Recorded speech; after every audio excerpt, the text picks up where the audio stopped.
Hi Odooers, and welcome back. When purchasing materials, Stealthy Wood has to consider something important: lead times. A purchase order lead time is the number of days from when we place an order to when those items arrive in our stock. It's crucial as it helps us schedule precise delivery dates, or at least a time frame, so we can organize our manufacturing, selling, or delivery processes. When producing our desks, for example, we sometimes use office lamps that we receive from our suppliers.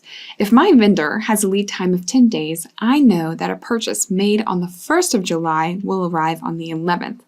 With this information, I can organize our manufacturing process to begin the desk production right after the products have been received, and then finish in time for my customer to receive the product by when we said we would deliver. Our customer satisfaction depends on that. If we schedule a delivery date, we need to meet it. And that's the same for our vendors. They need to meet our delivery date or we won't be satisfied. It's an essential aspect of everyone's business, so we need to configure our lead times properly. So let's see this in our database. All right, here I am on my database. Let's go ahead and jump directly to the purchase application. And right off the bat, we're going to create an RFQ. So let's click on the Create button. And the first thing I want to do, of course, is to add my vendor. All right, so I'm going to select my vendor. Oh, for this particular vendor, I do get a warning. They will not deliver chairs after July 7th, 2020. That's okay, because we're only January and July is a long ways away, but we're also not going to be purchasing any chairs right now. So let's click on OK. And then we're going to go ahead and add the product that we do want to purchase from this vendor, which is the office lamp. Okay, so right away I'm going to see that the order date and the scheduled date are the same. If you don't see this field at all on your database, you simply need to go over to these three little dots and be sure it's activated. So I just have to check this. It's the same with the taxes as well. Okay, so if you don't see a scheduled date as I do here, then this is probably not selected. You click on the three little dots and activate it. As simple as that.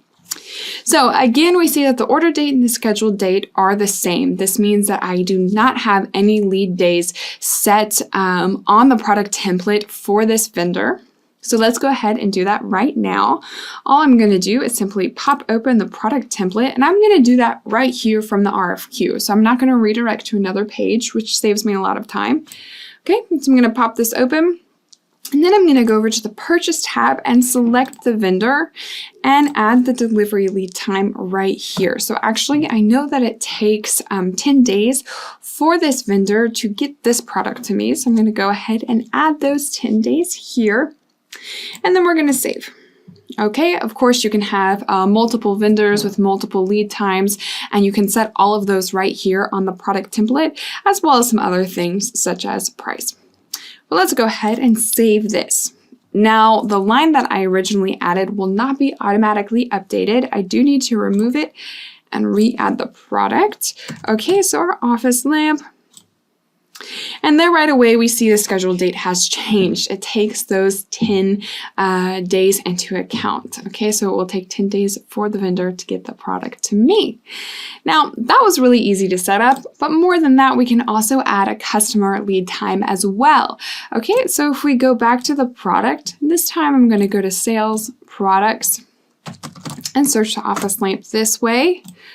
I'm going to click on Edit. We can add that customer lead time in the inventory section. So as we saw before, for the vendor lead time, we did that from the Purchase tab and on the vendor itself. But for the customer lead time, we need to go to the Inventory tab.